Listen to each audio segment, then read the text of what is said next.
O meu nome é Tânia Nery e sejam bem-vindos a mais um vídeo. Se você não é inscrito no canal, se inscreva para mais testemunhos como esse.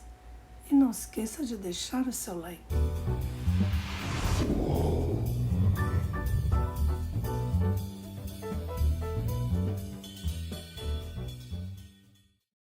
O testemunho que você está prestes a ouvir é verdadeiro em todos os detalhes. Só Deus sabe por que isso aconteceu comigo e por que eu fui escolhido para ser esse tipo de testemunha da graça e do amor de Jesus. Eu sou imensamente grato por Jesus, pelo que Ele fez por mim. E o meu único desejo agora é ser fiel e verdadeiro com Ele. Enquanto grande satisfação em viver para Cristo e em ser uma testemunha do seu poder salvador e curador. Como em Hebreus 13, 5-8 declara, porque Ele disse, nunca te deixarei, nem te desampararei, para que possamos dizer corporalmente, o Senhor é o meu ajudador, e não temerei o que me possa fazer o homem. Jesus Cristo é o mesmo ontem, hoje e será eternamente. Nasci e fui criado no norte de Alberta, Canadá, e era o mais velho de 4 filhos. Meu pai faleceu e foi enterrado no meu 11º aniversário. 4 meses depois, minha mãe morreu e nos deixou órfãos para sermos cuidados por outros. A morte é muito definitiva. Ela tira de nós aqueles de quem precisamos e nos separa daqueles a quem mais amamos. E tudo o que nos resta são memórias. Nosso lar era um lar feliz. Não importa o quão gentis os outros possam ser, eles nunca podem tomar totalmente o lugar da mãe e do pai, especialmente quando você tem idade suficiente para se lembrar de todas as coisas sobre eles que eram diferentes de todos os outros. Não me lembro de alguma vez ter ouvido meus pais brigarem. Se eles brigaram, nunca ocorreu em nossa presença.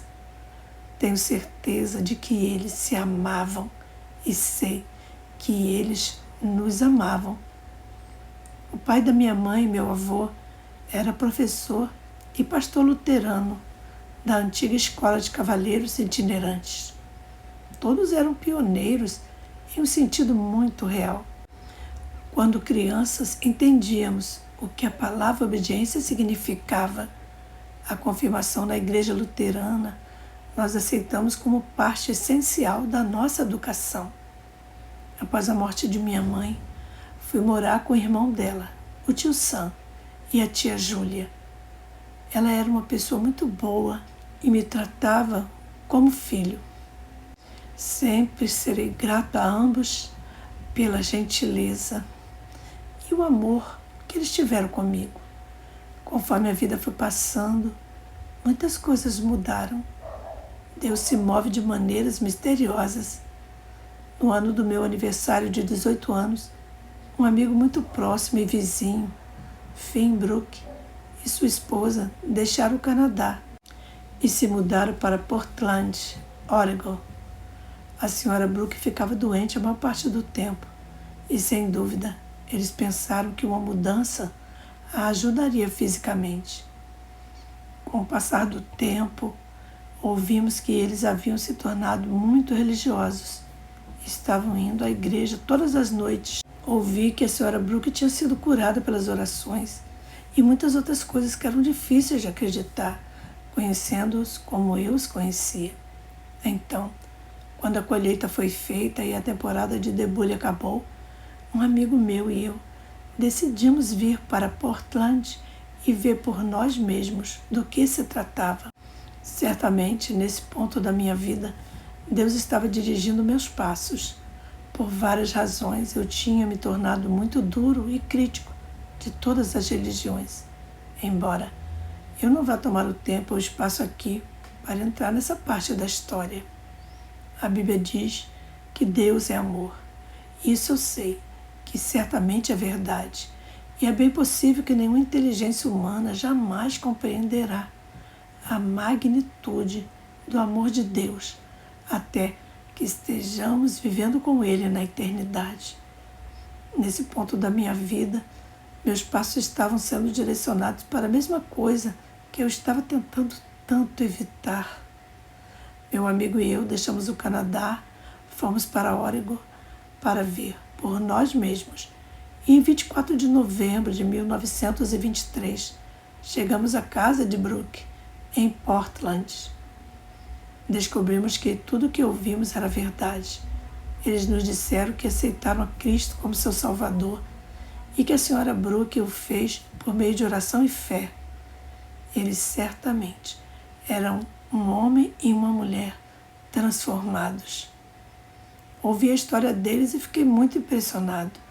Fui à igreja com eles muitas vezes. Gostei do ministro, o reverendo John G. Lake. Ele era um pregador maravilhoso, um ex-missionário na África do Sul e um viajante do mundo que pregou uma mensagem de amor e poder para curar e libertar do pecado, da escravidão e da doença todos os que crescem. Gostei do que ouvi e fiquei feliz pelo que aconteceu na vida dos Brooks, mas nada em mim jamais respondeu ao que vi ou ouvi. Eu estava morto por dentro, para o espírito. Certas influências na minha adolescência endureceram meu coração e a minha mente. Cheguei a algumas conclusões sobre Deus e a Bíblia, a doutrina luterana, sobre o batismo infantil e assim por diante, até que senti que se houvesse um Deus, eu era tão bom quanto ele. O evangelho que o Dr. Lake pregou era maravilhoso, se fosse verdade, mas eu nunca pude acreditar que era para mim. As influências do passado eram fortes demais para serem descartadas, embora eu gostaria de acreditar nisso. Fiquei durante o inverno com os Brooks. Ele era o engenheiro-chefe de uma grande companhia, ao leste de Portland. Era uma grande serraria e empresa madeireira, operada a vapor, que empregava mais de 150 homens nas operações combinadas. Os Brooks tinham uma casa em Portland e também um lugar na serraria. No 1º de julho de 1924, consegui um emprego como ajudante de engenheiro com a senhora Brooke. Agora, o que vou contar aconteceu na segunda-feira, o dia em que comecei a trabalhar no moinho, à 1h30 da tarde. Estávamos serrando quadrados japoneses, que por sua vez eram despejados montanha abaixo em uma calha cheia de água corrente para a plana no rio Columbia, na cidade de Bridalveil. O riacho que abastecia o moinho com água tinha uma represa para fornecer água para as caldeiras. O tanque de toras e o canal para transportar madeira para Bridalveil, uma distância de 4 milhas montanha abaixo. O cavalete sobre essa represa estava a 55 pés acima da água. Eu fui até o cavalete para endireitar algumas madeiras que estavam cruzadas e não se moviam em uma esteira. De repente eu caí do cavalete e caí entre as madeiras e no lago, que tinha 10 pés de profundidade. O engenheiro sentado na cabine de sua locomotiva, descarregando toras no lago, me viu cair. Eu caí de cabeça na primeira viga, 30 pés abaixo. E então caí de uma viga para outra até cair na água e desaparecer de sua vista. Haviam 70 homens trabalhando dentro e ao redor do moinho naquela época. O moinho foi fechado, então todos os homens disponíveis foram chamados para procurar meu corpo. De acordo com os depoimentos desses homens, a busca continuou por 45 minutos a 1 hora antes de eu ser finalmente encontrado. Vou relatar aqui a minha experiência com a morte e as coisas que vi, ouvi e fiz durante essa hora em que os homens estavam procurando meu corpo nas águas do lago. Eu estava morto no que diz respeito a este mundo, mas eu estava vivo em outro mundo. Não havia tempo perdido. Aprendi mais naquela hora, fora do meu corpo, do que eu poderia aprender enquanto estivesse nesse corpo. Tudo o que me lembro é de cair da borda do cavalete. O maquinista me viu ir até a água. A próxima coisa que eu soube é que eu estava perto da costa de um grande oceano de fogo. Parecia ser o que a Bíblia diz em Apocalipse 21:8, o lago que arde com fogo e enxofre. Esta é a visão mais impressionante que alguém poderia ver deste lado do julgamento final. Lembro-me mais claramente do que qualquer outra coisa que já me aconteceu na minha vida, cada detalhe de cada momento. O que eu vi e o que aconteceu durante aquela hora em que eu estive fora deste mundo.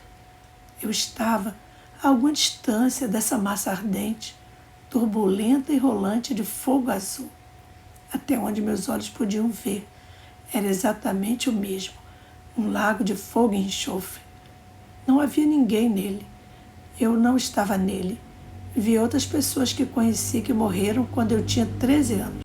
Um era um tio meu, que morreu de tuberculose quando eu tinha 13 anos. O outro era um garoto com quem eu tinha estudado e que morreu de câncer na mandíbula, que começou com o dente infectado, quando ele era apenas um jovem rapaz. Ele era 2 anos mais velho que eu. Nós nos reconhecemos, embora não falássemos. Eles também estavam olhando e pareciam estar perplexos e em pensamentos profundos, como se não pudessem acreditar no que viam. Suas expressões eram de perplexidade e confusão. A cena era tão impressionante que as palavras simplesmente falham. Não há como descrevê-la, exceto dizer que éramos testemunhas oculares, agora, do julgamento final. Não há como escapar, nenhuma saída. Você nem tenta procurar por uma. Esta é a prisão da qual ninguém pode escapar, exceto pela intervenção divina. Eu disse a mim mesmo, em uma voz audível, se eu soubesse disso, teria feito qualquer coisa que fosse exigida de mim para escapar de vir a um lugar como este. Mas eu não sabia. Enquanto esses pensamentos corriam pela minha mente, vi outro homem vindo na nossa frente. Eu soube imediatamente quem ele era. Ele tinha um rosto forte, gentil e compassivo, composto e destemido. Mestre de tudo o que ele via. Era o próprio Jesus. Uma grande esperança tomou conta de mim e eu sabia que a resposta para o meu problema era esta grande e maravilhosa pessoa que estava se movendo perto de mim, ali, nesta prisão de almas perdidas, confusas e presas ao julgamento. Eu não fiz nada para atrair sua atenção. Eu disse novamente a mim mesmo: se ele apenas olhasse para mim e me visse, ele poderia me resgatar deste lugar, porque ele saberia que eu nunca entendi que era assim. Ele saberia o que fazer. Ele passou e parecia que ele não olharia para mim, mas pouco antes de desaparecer de vista, ele virou a cabeça e olhou diretamente para mim. Foi tudo o que precisou. Seu olhar foi o suficiente. Em segundos, eu estava de volta e entrando em meu corpo novamente. Era como entrar pela porta de uma casa. Eu podia ouvir os Brooks orando minutos antes de eu poder abrir meus olhos ou dizer qualquer coisa.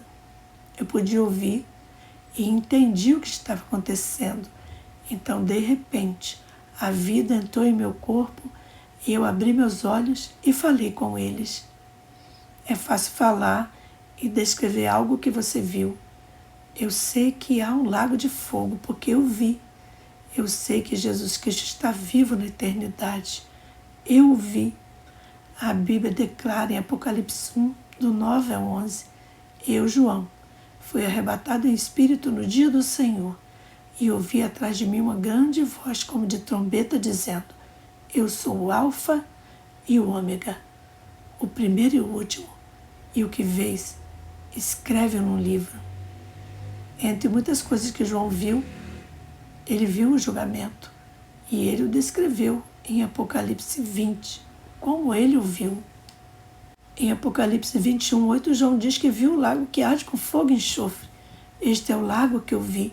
Estou certo de uma coisa, que no fim desta era, no julgamento final, toda coisa corrupta neste universo será finalmente lançada neste lago. Deus abençoe a todos que ouviram o meu testemunho. Você que ouviu esse relato até aqui, se você ainda não teve encontro com o Senhor Jesus Cristo e quer fazer isso agora, faça essa oração comigo e repita as minhas palavras. Diga assim: Pai Celestial, eu creio que Jesus Cristo morreu e ressuscitou o terceiro dia. Receba Jesus como meu único e suficiente Salvador. Confesso que Jesus Cristo é o Senhor e é o Filho de Deus. Perdoa os meus pecados e escreve meu nome no livro da vida do Cordeiro. Em nome de Jesus. Amém. Você que fez essa oração comigo, você agora é um filho e filha de Deus. Procure uma igreja evangélica mais próxima da sua casa para aprender mais da palavra de Deus e leia bastante a Bíblia. Seja bem-vindo à família de Deus. Que o Senhor te abençoe rica e poderosamente. Shalom. Adonai.